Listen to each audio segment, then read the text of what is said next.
Monsieur l'arbitre a son arrivée dans le vestiaire de Chartres de Bretagne, près de Rennes. Sous le coup de ses cartons, son sifflet et autour du cou, désormais donc, une caméra. C'est la première fois que j'utilise ce dispositif, oui. Et du coup, on verra bien comment ça va se passer pendant le match. Pour enrayer les violences, le district d'Ille-et-Vilaine est l'un des 31 en France et le premier en Bretagne à tester ce nouvel outil. Ça sera juste déclencher dès le moment où il y a le conflit, où il y a quelque chose. Donc ça ne sera pas activé pendant toutes les rencontres. Aujourd'hui, c'est une rencontre de 2e division de district, 10e échelon national. Envers Chartres de Bretagne, le 7e, reçoit les Mahorais de Rennes, les premiers. Sur le département, c'est l'un des 5 matchs du jour avec caméra embarquée. Pour les choisir, plusieurs critères, antécédents entre les clubs, équipes récidivistes ou matchs à fort enjeu. En Ille-et-Vilaine comme ailleurs, le nombre de cartons rouges d'incivilité de contestation est en augmentation. C'est le ballon. Il a rien tenu en occasion. Mais oui, mais c'est lui qui a tiré le ballon. Si on recrute moins et qu'on a beaucoup plus de mal à recruter des arbitres aujourd'hui, c'est que la fonction d'arbitre est devenue difficile puisqu'ils sont sans arrêt contestés dans leurs décisions.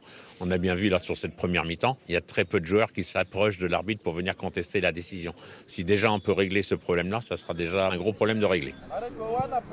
Ça se voit dans les réactions des joueurs, ils sont un peu plus calmes. Mais après, la plupart des cas, c'est les supporters qui contestent beaucoup par rapport à nos décisions. Il y a des supporters qui nous insultent des fois. Et la caméra, ça peut très bien servir, ça peut très bien protéger par rapport à ça. Cette inflation d'intimidation, Audrey Paul l'a aussi constatée dans les Côtes-d'Armor. Maman de petits footeux, elle est arbitre depuis 25 ans. Et dans le civil, ça lui donne du recul, elle fait de l'accompagnement psychologique.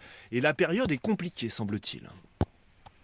Effectivement, on remarque que les gens ne vont pas tous très bien, je dirais. Le post-Covid a eu un effet délétère pour les jeunes, mais aussi pour les adultes. Le contexte géopolitique inquiète aussi énormément. Le contexte français aussi, je dirais. Et effectivement, on a affaire à des gens qui vont de plus en plus mal et pour lesquels les terrains de foot semblent être une forme de déversoir le week-end. Dimanche, les supporters sont restés calmes, sur le terrain un peu de tension parfois, notamment quand l'arbitre siffle comme ici penalty. Mais il était comme ça. Il était comme ça. Ah non, mais il touche là, monsieur. Des deux côtés, ce sont surtout les capitaines qui s'expriment, qui s'enflamment un peu de temps en temps. C'est lui qui est trop bas. Non, il a déjà sifflé. C'est rien.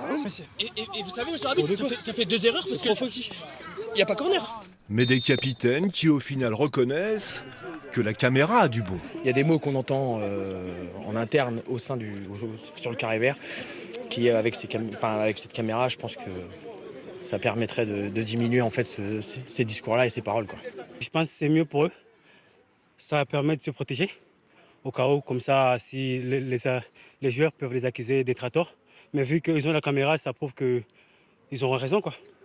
Mais contre les violences, il y aurait aussi une autre arme, dit-on dans le foot amateur, la pédagogie par l'exemple qui doit venir du foot professionnel. L'exemple doit effectivement venir de là-haut, à l'image de ce qui s'est passé lors du match entre Lille et Rennes.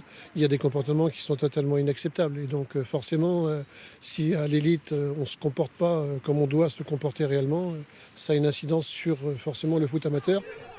Dimanche, ce sont les Mahorais de Rennes qui l'ont emporté 4-2, avec pour la caméra une belle célébration. Cette image-là ne finira pas en commission de discipline.